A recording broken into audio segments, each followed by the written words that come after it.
আশা করি সবাই তোমরা ভালো আছো। তো কালকে ফার্স্ট অধ্যায়ের ফার্স্ট চ্যাপ্টারটা আমি তোমাদেরকে একটুখানি পড়িয়েছিলাম, তো বাকিটা আজকে কমপ্লিট করব। তো চ্যানেলটাকে সাবস্ক্রাইব করো, লাইক করো, কমেন্ট করো, শেয়ার করো। তো আজকে প্রথম যে প্রশ্নটা নিয়ে তোমাদের সাথে ডিসকাস করব সেটা হচ্ছে নদীর ক্ষয়কার্যের প্রক্রিয়াগুলো কি কি। নদী বিভিন্নভাবে ক্ষয় করে। প্রধানত নদীর চারটি প্রক্রিয়ায় ক্ষয়কার্য করে। কি কি এর মধ্যে হলো অবঘর্ষ ক্ষয়, ঘর্ষণ ক্ষয়, জলপ্রবাহ ক্ষয় এবং দ্রবণ ক্ষয়। এর সংজ্ঞাগুলো অনেক বড়, কিন্তু এই সংজ্ঞাগুলোর থেকে প্রত্যেকটা সংজ্ঞা থেকে আমরা জিস্ট পাই। সেই জিস্টটা যদি আমরা একবার মুখস্থ করে নিই তাহলে আমাদের সংজ্ঞাগুলো মনে রাখতে খুব সোজা হবে। তো আমি প্রথমে তোমাদেরকে সংজ্ঞাগুলো বলবো যে এগুলো কি। তো অবঘর্ষ ক্ষয় কাকে বলে? নদীর যে ক্ষয়কার্যের প্রক্রিয়াগুলির মধ্যে অন্যতম একটা হলো অবঘর্ষ ক্ষয়। অবঘর্ষ ক্ষয় কাকে বলে? নদীবাহিত নুড়ি, বোল্ডার এবং অন্যান্য পাথরের খণ্ড নদীর গতির সাথে বাহিত হয়ে নদীর তলদেশ ও পার্শ্বদেশকে ঘর্ষণের মাধ্যমে মসৃণ করে তোলে। জলধারার এইরূপ ক্ষয়কে বলা হয় অবঘর্ষ ক্ষয়। মানে এক কথায় অবঘর্ষ ক্ষয় বলতে নদীবাহিত নুড়ি বোল্ডার দ্বারা নদীর তলদেশ এবং পার্শ্বদেশে যে ক্ষয় হয় তাকে বলা হয় অবঘর্ষ ক্ষয়। তারপরে কি? তারপরে রয়েছে ঘর্ষণ ক্ষয়। ঘর্ষণ ক্ষয় সংজ্ঞাটা কি? নদীবাহিত বিভিন্ন আকৃতির শিলাখণ্ড পরস্পরের সাথে ঘর্ষণে ছোট ছোট নুড়ি, বালি ও পলিতে রূপান্তরিত হয়ে জলস্রোতের দ্বারা বাহিত হয়ে ক্ষয় হয়। একে কি বলা হয়? ঘর্ষণ ক্ষয়। মানে এক কথায় নদীর মধ্যে যে সমস্ত ছোট ছোট যে শিলাখণ্ডগুলো রয়েছে তারা একে অপরের সাথে ধাক্কা খাচ্ছে। ধাক্কা খেলে কি হয়? তাদের ঘনত্ব কমতে থাকে এবং তারা ছোট ছোট ছোট ছোট বালি নুড়িতে পরিণত হয়। এই পরিণত হওয়ার পর তারা নদীর স্রোতের সাথে বাহিত হয়ে যায়। এই ক্ষয়টাকে বলা হয় ঘর্ষণ ক্ষয়। তারপরে কি ক্ষয় রয়েছে? তারপরে রয়েছে জলপ্রবাহ ক্ষয়। জলপ্রবাহ ক্ষয় কি? জলস্রোতের প্রবল আঘাতে, একটা কথা তো জানো, শিলা দু ধরনের হয়। শিলা দু ধরনের হয়, একটা হচ্ছে কঠিন আর একটা হচ্ছে কোমল। তো জলস্রোত এই কঠিন শিলাকে ক্ষয় করতে পারে না। জলস্রোত, জলপ্রবাহ, নদীর জলপ্রবাহ কোমল শিলাকে ক্ষয়প্রাপ্ত করে। তো নদীর যে গতিবেগ রয়েছে সেই গতিবেগের দ্বারা, জলস্রোতের দ্বারা যখন নদী খাত এবং নদী পাড়ের কোমল শিলা ক্ষয় হয়, সেই বিষয়টা জলপ্রবাহ ক্ষয়। তারপরে কি রয়েছে? দ্রবণ ক্ষয়।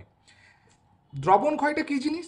দ্রবণ ক্ষয়টা হলো নদীর জল, নদীর জল দ্রবীভূত অম্লের প্রভাবে চুনাপাথর, কাদা পাথর, লবণ সমৃদ্ধ মৃত্তিকা প্রভৃতি জিনিসকে রাসায়নিকভাবে বিয়োজিত করে স্থানান্তরিত করে।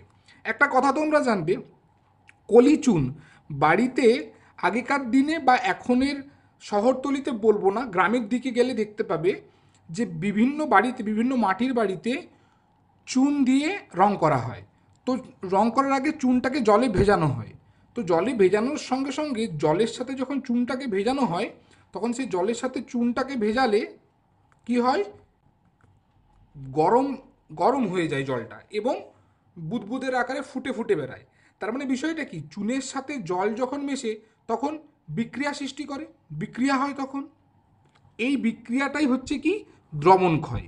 যখন নদীর জল দ্রবীভূত হয়ে অম্লের প্রভাবে চুনাপাথরের সাথে রাসায়নিক বিক্রিয়া করে, দ্রবীভূত হয়ে চুনাপাথরের সাথে যখন রাসায়নিক বিক্রিয়া করে তখন সেটাকে কি বলা হয়? দ্রবণ ক্ষয়। তাহলে বোঝা গেছে নদীর ক্ষয়ের প্রক্রিয়া। আচ্ছা, একটা কথা বললে কি, তোমাদের কোনো কিছু বুঝতে অসুবিধে হলে ডেসক্রিপশন বক্সে লিঙ্ক দেওয়া আছে টেলিগ্রামে, সেটাতে ক্লিক করে জয়েন হয়ে তোমাদের যত কোয়ারিজ আছে তোমরা বলবে, না বুঝতে পারলে বলবে, নিচের কমেন্ট আছে সেখানে কমেন্ট করবে, আমি তোমাদের প্রত্যেকটা প্রশ্নের উত্তর যথাযথভাবে দেওয়ার চেষ্টা করব। তারপরে কি? তারপরে রয়েছে নদীর বহন কার্যের প্রক্রিয়া।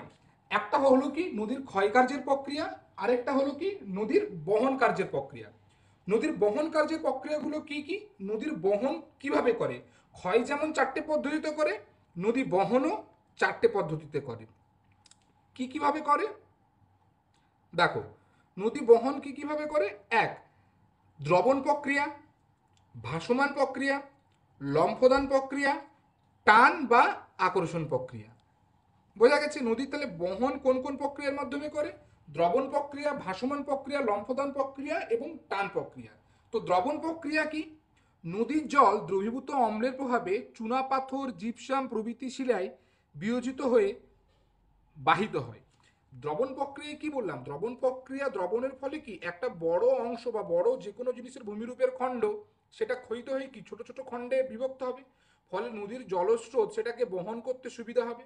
সেই জন্য দ্রবণ প্রক্রিয়ায় যখন বড় কোনো খণ্ড বিয়োজিত হয়ে ছোট ছোট খণ্ডতে পরিণত হয় এবং নদীর জলের সাথে বাহিত হয়ে যায়, এই ধরনের বহনকে দ্রবণ প্রক্রিয়া বলা হয়। দ্রবণ প্রক্রিয়ার দ্বারা বাহিত হয়। তারপরে ভাসমান প্রক্রিয়া, এমন কিছু অবজেক্ট রয়েছে যেগুলো হালকা, যেমন কাঠের গুঁড়ো বা ছোট ছোট বালি, এরা ভেসে নদীর সাথে চলে যায়। লম্ফদান প্রক্রিয়া কি? লম্ফদান প্রক্রিয়া হচ্ছে এক অন্যতম প্রক্রিয়া। নদীর জলস্রোতের প্রভাবে, নদীর যে জলের যে স্রোত হচ্ছে সেই স্রোতটার প্রভাবে যখন একটা পাথরের নুড়ি একটা জায়গা থেকে অন্য জায়গা লাফ দিয়ে চলে যায় জলের স্রোতের প্রভাবে, সেটাকে কি বলবে? লম্ফদান প্রক্রিয়া। আর টান বা আকর্ষণ প্রক্রিয়া কি? নদীর জল দ্বারা নদীর তলদেশে দিয়ে স্রোতের টানে টানে ছোট ছোট নুড়ির নিচের দিকে প্রবাহিত হলে পরিবহনের এই প্রক্রিয়াকে গড়ান প্রক্রিয়া বা টান বা আকর্ষণ প্রক্রিয়া বলে।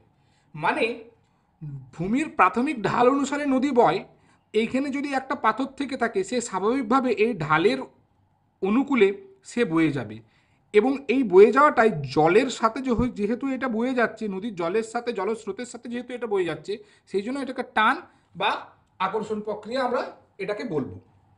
তাহলে নদীর বহন প্রক্রিয়া সম্বন্ধে বোঝা গেল। 1 দ্রবণ প্রক্রিয়া, 2 ভাসমান প্রক্রিয়া, 3 লম্ফদান এবং 4 টান বা আকর্ষণ। এই সমস্ত যেগুলো আমি পড়াচ্ছি, দ্রবণ, ভাসমান, লম্ফদান, টান বা আকর্ষণ, এই সমস্ত যে সংজ্ঞাগুলো সেগুলো আমি পিডিএফ আকারে আমি টেলিগ্রাম চ্যানেলে দিয়ে দেবো। আচ্ছা, এরপরে একটা সংজ্ঞা রয়েছে যেটা প্রত্যেক বছরই প্রায় মাধ্যমিকে এসে থাকে, সেটা হচ্ছে ষষ্ঠাঘাতের সূত্র। নদীর ষষ্ঠাঘাতের সূত্র। নদীর ষষ্ঠাঘাতের সূত্র কি? নদীর ষষ্ঠাঘাতের সূত্রটা হচ্ছে, আগে জানবো এই ষষ্ঠাঘাতের সূত্রটা আবিষ্কার কি করেন। এই নদীর ষষ্ঠাঘাতের সূত্র ডাব্লিউ হপকিন্স, হপকিন্স দিয়ে তোমরা মনে রাখবে। হপকিন্স এই ষষ্ঠাঘাতের সূত্রটি আবিষ্কার করেছিল। কবে আবিষ্কার করেছিল? 1842 খ্রিস্টাব্দে। একটা ছোট্ট জিনিস বলে রাখি, 1942 সালটা কি করে মনে রাখবে? 1942 খ্রিস্টাব্দে ভারত ছাড়ো আন্দোলন হয়েছিল, ঠিক তার 100 বছর আগে, এরকম করে সাল মনে রাখবে। 1942 খ্রিস্টাব্দে ভারত ছাড়ো আন্দোলন হয়েছিল, সবাই যেন ইতিহাসের একটা ফেমাস ঘটনা। ঠিক তার 100 বছর আগে 1842 খ্রিস্টাব্দে ষষ্ঠাঘাতের সূত্র আবিষ্কার করেছিল। কে আবিষ্কার করেছিল? ডাব্লিউ হপকিন্স আবিষ্কার করেছিল। এই ষষ্ঠাঘাতের সূত্রটা কি? ষষ্ঠাঘাতের সূত্রটা হচ্ছে ভূমির ঢাল, জলের গতিবেগ, জলের পরিমাণ ও নদীবাহিত পদার্থের পরিমাণের উপর নির্ভর করে। মানে এক কথায় নদীর বহন ক্ষমতা নির্ভর করে, নদীর যে বহন করছে সেটা কিসের উপর নির্ভর করে? ভূমির ঢাল, জলের গতিবেগ, জলের পরিমাণ ও নদীবাহিত পদার্থের পরিমাণ, নদীর গতিবেগের সাথে নদীর বহন ক্ষমতাগুলি নির্ধারণ করে। এটাকেই ষষ্ঠাঘাতের সূত্র বলবো। বোঝা গেছে? তারপরে সব থেকে বড় প্রশ্নে আসি। মাধ্যমিকে যেটা সব থেকে বড় প্রশ্ন দেয় সেটা হচ্ছে নদীর ক্ষয়কার্য অথবা সঞ্চয় কার্যের ফলে গঠিত ভূমিরূপগুলো কী কী। তো প্রত্যেক বছরই এই প্রশ্নগুলো দেওয়াই থাকে, নদীর ক্ষয়কার্য এবং সঞ্চয় কার্যের ফলে গঠিত ভূমিরূপ। মাধ্যমিকে টেস্ট পরীক্ষা বলো বা তোমাদের ফাইনাল পরীক্ষা বলো, সমস্ত পরীক্ষাতেই প্রশ্নগুলো এসে থাকে। নদী দুভাবে কার্য করে, এক ক্ষয় করে আর সঞ্চয় করে। বেসিক্যালি একটা কথা জেনে রাখো, নদী ক্ষয় করে কোন অংশে? নদী তার উচ্চ গতিতে বেশি ক্ষয় করে, মধ্যগতি এবং নিম্ন গতিতে নদী সঞ্চয় করে। পরীক্ষায় তোমাদের যে কোনো একটা আসবে, হয় নদীর ক্ষয় কার্য আসবে অথবা নদীর সঞ্চয় কার্য আসবে। আবার এর মধ্যে এটাও বলে রাখি, নদীর ক্ষয় কার্যের ফলে যে গঠিত ভূমিরূপ 3টের বেশি কখনো লিখতে দেয় না, আর নদীর সঞ্চয় কার্যের ফলে গঠিত ভূমিরূপ 3টের বেশি লিখতে দেয় না। তো এই 3টে কি কি প্রত্যেকটা বলে আমি বোঝাবো, এবং তার প্রকৃত উত্তরটা আমি পিডিএফ আকারে তোমাদের দিয়ে দেবো। তো নদীর ক্ষয়কার্যের ফলে গঠিত ভূমিরূপ, 3টে ভূমিরূপ নদীর ক্ষয়কার্যের ফলে গঠিত হয়। তো আমরা জানবো যে 3টে ভূমিরূপগুলো এক্স্যাক্টলি কি কি। তিনটে ভূমিরূপের মধ্যে রয়েছে জলপ্রপাত, মন্থকূপ, আই আকৃতি এবং ভি আকৃতির উপত্যকা। ফার্স্ট আমাদের কি আছে? জলপ্রপাত। তো এই জলপ্রপাত কি? জলপ্রপাত হচ্ছে নদী যখন পাহাড় বা পর্বত থেকে অথবা নদী যখন কোনো উঁচু স্থান থেকে নিচু স্থানে পড়ে, উঁচু স্থান থেকে যখন নিচু স্থানে পড়ে সেটাকে আমরা নদীর কি বলি? জলপ্রপাত। যখন নদী কোনো উঁচু স্থান থেকে উচ্চ গতি থেকে যখন নদী নিম্ন গতিতে পড়ে তখন সেটাকে কি বলবো আমরা? জলপ্রপাত। যেমন কথাকথিত আমি বলে রাখি, কর্ণাটক রাজ্যে বারাহি নদীর ওপর সৃষ্টি কুঞ্চিকুল ভারতের উচ্চতম জলপ্রপাত, বা যোগ জলপ্রপাত ভারতের উচ্চতম জলপ্রপাত। একটা কথা বলে রাখি, সবসময় মনে রাখবে, ভারতবর্ষের যে পশ্চিম দিক রয়েছে এইখানে পশ্চিম দিকে জলপ্রপাত বেশি। পশ্চিম দিকে জলপ্রপাত সব থেকে বেশি জলপ্রপাত পশ্চিম দিকের জলপ্রপাত। বোঝা গেছে? পশ্চিম দিকের জলপ্রপাত সব থেকে বেশি, এখানে প্রচুর জলপ্রপাত দেখা যায় আসল কথা আর কি। তো এই যোগ জলপ্রপাত বললাম, যোগ জলপ্রপাত কোথায় দেখা যায়? এটা হচ্ছে সারাবতী রিভারের উপর দেখা যায়। কর্ণাটকে রয়েছে সারাবতী রিভারের উপর এই যোগ জলপ্রপাত দেখা যায়। তাহলে জলপ্রপাত কি বললাম? নদী যখন উচ্চ গতি থেকে নিম্ন গতিতে পতিত হয় তখন নদীর যে জলধারা সৃষ্টি হয় সেটাকে বলা হয় নদীর জলপ্রপাত। এই জলপ্রপাত পড়ানোর সময় আরেকটা বলে রাখি, কাসকেড। কাসকেড কথাটির অর্থ কি? কাসকেড কথাটির অর্থ হলো, নদী ধরো এইখানে পাহাড় রয়েছে, তারপরে নদীর যে ভূমিরূপটা রয়েছে এরকম সিঁড়ির ধাপের মতো ভূমিরূপ রয়েছে। এই পাহাড় থেকে নদী যখন, নদীর জল যখন এটাতে পড়ে তখন সিঁড়ির ধাপের মতো লাফিয়ে লাফিয়ে লাফিয়ে লাফিয়ে বাহিত হয়। এই নদীর জল যখন লাফিয়ে লাফিয়ে লাফিয়ে লাফিয়ে বাহিত হয় সেই জায়গাটাকে আমরা কি বলবো? সেই জায়গাটাকে আমরা বলবো কাসকেড। সবারই জন্য মনে থাকে। ক্ষুদ্রাকার জলপ্রপাত, এক কথায় আমরা বলবো এটাকে কি? ক্ষুদ্রাকার জলপ্রপাত। ক্ষুদ্রাকার জলপ্রপাত, কাসকেড কথার অর্থ কি? ক্ষুদ্রাকার জলপ্রপাত। আচ্ছা, এই কাসকেডে যদি আমি উদাহরণ দিই, সব থেকে বৃহত্তম কাসকেডের উদাহরণ হচ্ছে tears of the Glenn. Tears of the Glenn, tears of the Glenn, এটা হচ্ছে সব থেকে বড় কাসকেডের উদাহরণ। মনে রাখবে সবাই। আচ্ছা, তারপরে তোমাদের কি রয়েছে? তাহলে জলপ্রপাত তো হয়ে গেল, তারপরে হচ্ছে মন্থকূপ। মন্থকূপ বা পটল। মন্থকূপ বা পটল কি? নদীর গতিপথে কোমল শিলা অবস্থান করলে নদীবাহিত কঠিন শিলার আঘাতে কোমল শিলায় গর্তের সৃষ্টি হয়। পরবর্তীকালে বিভিন্ন আকৃতির শিলাখণ্ড সহ জল ওই গর্তে আবর্তিত হয়ে গভীর গর্তের সৃষ্টি করে। নদীগর্ভের এইরূপ গর্তকে বলা হয় মন্থকূপ বা পটল। তার মানে বিষয়টা কি? বিষয়টা দেখো, একটা নদী রয়েছে, এটা ধরো নদী পৃষ্ঠ, এটা ধরো নদী পৃষ্ঠ, এটা ধরো নদী পৃষ্ঠ, এটা নদী পৃষ্ঠ। তো আমরা জেনে থাকি, আমি আগেই বললাম যে শিলা দু ধরনের হয়, একটা হচ্ছে কঠিন আর একটা কোমল। তো কঠিন শিলা দ্বারা কোমল শিলা ক্ষয়প্রাপ্ত হয়। তো নদীর এরকম পৃষ্ঠদেশে অনেক কঠিন শিলা রয়েছে, অনেক জায়গায় অনেক কোমল শিলা রয়েছে। তো এই কঠিন শিলা দ্বারা যখন কোমল শিলা ক্ষয়প্রাপ্ত হয় তখন সেখানে কি সৃষ্টি হয়? সেখানে ছোট ছোট গর্তের সৃষ্টি হয়। এবারে গর্তের সৃষ্টি হবার ফলে এইটুকু একটা গর্তের সৃষ্টি হয়, কিন্তু নদীবাহিত আরও তো অনেক কঠিন শিলা রয়েছে, ছোট ছোট কঠিন শিলা রয়েছে। সেই কঠিন শিলাগুলো নদীর জলস্রোতের সঙ্গে যখন ভেসে এসে সেই ছোট ছোট গর্তগুলোতে প্রবেশ করে এবং আস্তে আস্তে নদীর গতিবেগের প্রভাবে সেই গর্তগুলোকে আস্তে আস্তে বড় করতে থাকে, এই গর্তগুলো আস্তে আস্তে বড় হতে থাকে। এই গর্তগুলো যখন বড় হয়ে যায় সেগুলোকেই আমরা মন্থকূপ বা পটল বলবো। বোঝা গেছে? মন্থকূপ বা পটল বলবো। আচ্ছা, তারপরে কি রয়েছে? তারপরে রয়েছে আই আকৃতি এবং ভি আকৃতির উপত্যকা। মনে থাকবে, আই আকৃতি এবং ভি আকৃতির উপত্যকা। আই আকৃতি ভি আকৃতির উপত্যকা কি সেটা আগে জানতে হবে।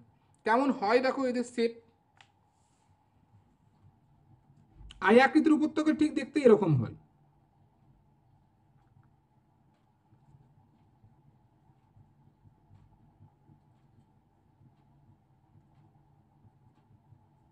খানিকটা এরকম আই আকৃতির উপত্যকা দেখতে হয়। আর ভি আকৃতির উপত্যকা অ্যাজ ইউজুয়াল এরকম হয়।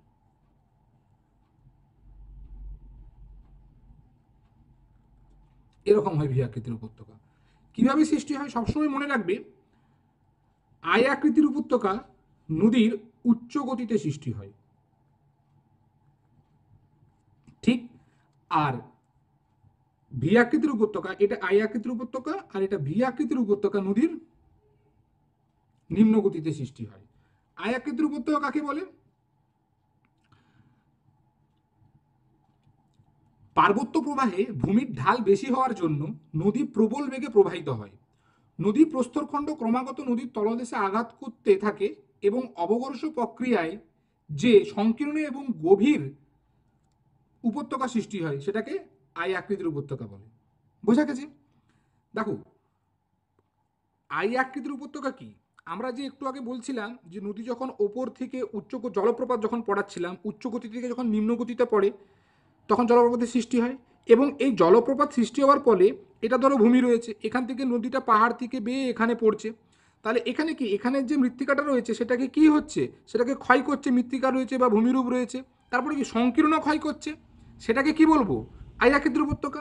এবং আস্তে আস্তে আস্তে আস্তে আই আকৃতির উপত্যকা ব্যাপক হারে ক্ষয় হতে হতে হতে হতে যখন খুব হারে বেড়ে যায় তখন সেটাকে কি বলবো? ভি আকৃতির উপত্যকা। তার মানে কি, আই আকৃতির পরিবর্তিত রূপ হচ্ছে ভি আকৃতির উপত্যকা। বোঝা গেছে?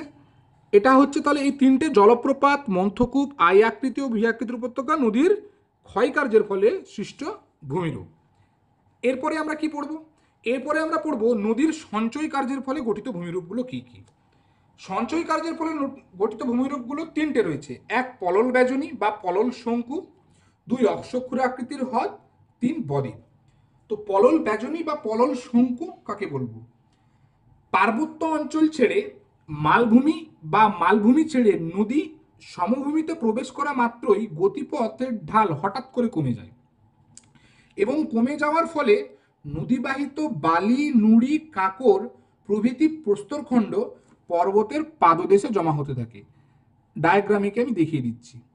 ধরো এখানে নদী রয়েছে, এটা পাহাড় থেকে ভূমিতে প্রবেশ করছে, পাহাড় থেকে ভূমিতে প্রবেশ করার পর কি হয়, এই নদীর মধ্যে যে সমস্ত নুড়ি, বালি, পলি রয়েছে সেগুলো এতক্ষণ তো নদীর গতিবেগ, যেহেতু নদী উচ্চ গতিতে ছিল, নদীর গতিবেগ প্রচুর ছিল, এগুলোকে বয়ে আনতো, কিন্তু নদীর নিম্ন গতিতে চলে আসার পর সেগুলোকে আর বইতে পারছে না।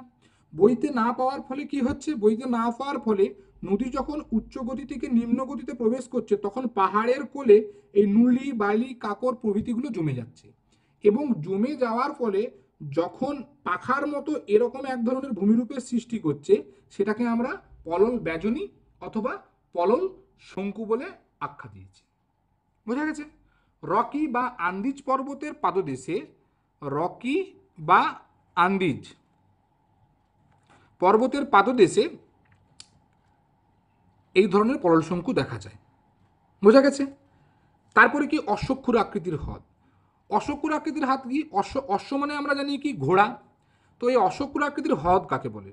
নদী ধরো এরকম করে বয়েছে,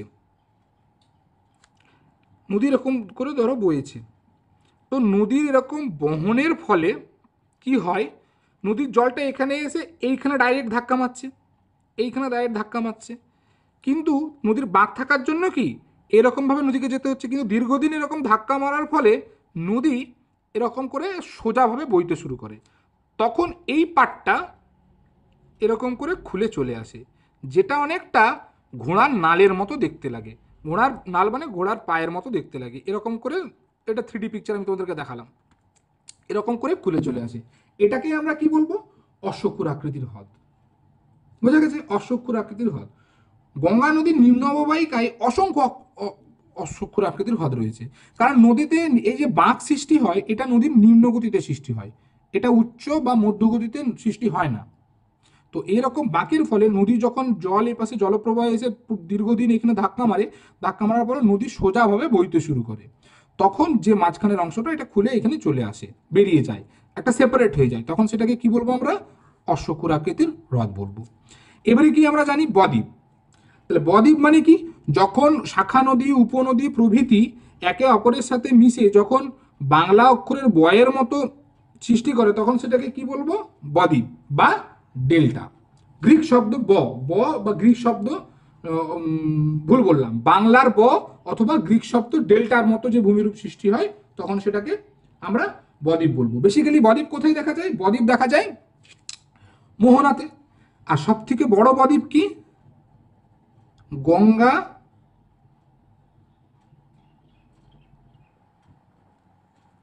ব্রহ্মপুত্র বদ্বীপ হচ্ছে সব থেকে পৃথিবীর বড় বদ্বীপ। আচ্ছা, এখানে আর একটা কথা বলে দেখি, গঙ্গা নদীটা যখন পড়ালাম, তো গঙ্গা নদীর গতিপথটা সবসময় পরীক্ষায় জিজ্ঞেস করে। আমি পড়াবো তোমাদেরকে, আস্তে আস্তে সবই পড়াবো, কিন্তু ছোটোখাটো বলে রাখি মনে রাখার সুবিধার জন্য। গঙ্গা নদীর গতিপথের দৈর্ঘ্য মনে রাখবে 25-25, এটা তোমরা মনে রাখবে। আর সব থেকে ব্রহ্মপুত্র নদীটা যেটা পড়ে, ব্রহ্মপুত্র নদী বাংলাদেশে প্রবেশ করার পর কী নাম নিয়েছে? মনে রাখবে মেঘনা নাম নিয়েছে। ঠিক আছে, ব্রহ্মপুত্রের এখানে প্রবেশ করার পর মেঘনা নাম নিয়েছে। বোঝা গেছে? আচ্ছা আচ্ছা, এরপর তোমাদের তাহলে বুঝতে পারলে তিনটে নদীর ক্ষয়কার্য বোঝা গেলো, নদীর সঞ্চয় কার্য বোঝা গেলো। তিনটে এই তিনটেই ভালো করে পড়বে, এই তিনটেই পরীক্ষায় আসি, এর বেশি আসবে না। আমি প্রথম দিন থেকেই তোমাদেরকে সাজেস্টিভ এবং ঠিকঠাক পড়াবো, যাতে তোমরা পরীক্ষায় একদম ঠিকঠাক পড়ে। সত্যি কথা বলতে এখন হার্ড ওয়ার্ক করা চলবে না, এখন স্মার্ট ওয়ার্ক করা চলবে, এখন স্মার্ট ওয়ার্কের যুগ।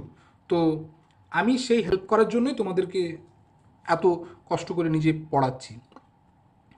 আচ্ছা, বদ্বীপের প্রকারভেদ কি? বদ্বীপ আমরা জানি, যেটা কি বললাম, বাংলার ব এবং ইংরেজির ডেল্টা বলে। তো বদ্বীপ তিন ধরনের হয় বাবু। তিন ধরনের বদ্বীপ কি? এক হচ্ছে তোমার ধনুক আকৃতির বদ্বীপ,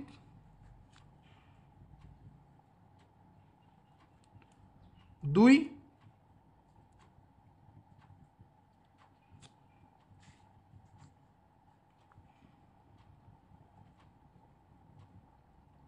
তীক্ষ্ণাঙ্গ বদ্বীপ, তিন পাখির পায়ের মতো বদ্বীপ। বোঝা গেছে? ধনুকাকৃতি বদ্বীপ, তীক্ষ্ণাঙ্গ বদ্বীপ, পাখির পায়ের মতো বদ্বীপ। ধনুকাকৃতি বদ্বীপ কিভাবে সৃষ্টি হয়? নদীবক্ষ যখন ভরাট থাকে তখন যে ধরনের তোমার বদ্বীপের সৃষ্টি হয় সেটাকে বলা হয় ধনুকাকৃতির বদ্বীপ। এরকমভাবে অনেকটা দেখতে হয়। এই যে নদী এবং নদী বক্ষ ভরাট থাকার সময় এই ধরনের ভূমিরূপ সৃষ্টি হয়। উদাহরণ কি? নীলনদ, রাইন, এই সব নদীতে ধনুকাকৃতি বদ্বীপ দেখা যায়। তীক্ষ্ণাঙ্গ বদ্বীপ কি? স্প্লিট, যখন তোমরা পড়বে বুঝতে পারবে, এই স্প্লিট যখন দুটো মিশে যায়। স্প্লিট মানে কি? স্প্লিট মানে হচ্ছে উপকূল অংশ থেকে যখন ভূমিরূপ বেরিয়ে আসে সমুদ্রের দিকে তখন সেটাকে স্প্লিট বলবে। এরকম দুটো স্প্লিট যখন মিশে যায়, মিশে যাওয়ার ফলে যে বদ্বীপ সৃষ্টি করে তাকে বলা হয় কি? তীক্ষ্ণাঙ্গ বদ্বীপ। যেটা হচ্ছে স্পেনের রিও শহরে, স্পেনের রিও, এব্রো এবং ইটালির তাইবারে এই ধরনের বদ্বীপ দেখা যায়। আর পাখির পায়ের মতো বদ্বীপ কেমন দেখতে হয়? যেমন ধরনের পাখির পা হয় এরকম পাঁচটা যেমন তিনটে পাখির এরকম পা হয়, এরকম ধরনের বদ্বীপ দেখতে হয়। যেটা কোথায় দেখতে পাওয়া যায়? যেটা মিসিসিপি মিসৌরি নদীতে পাখির পায়ের মতো বদ্বীপ দেখতে পাওয়া যায়। তো আশা করি তোমরা সবাই বুঝতে পারলে। কারো কোনো অসুবিধা থাকলে নিচের কমেন্ট বক্সে জানিও, আমি চেষ্টা করব সেই অসুবিধাগুলো পূরণ করার জন্য। আর চ্যানেলটাকে সাবস্ক্রাইব করো আগামী দিনে এই ধরনের ভিডিও পাওয়ার জন্য। ভালো থেকো সবাই, থ্যাংক ইউ। চ্যানেলটিকে সাবস্ক্রাইব করুন এবং পাশে থাকা বেল আইকনটিতে ক্লিক করুন।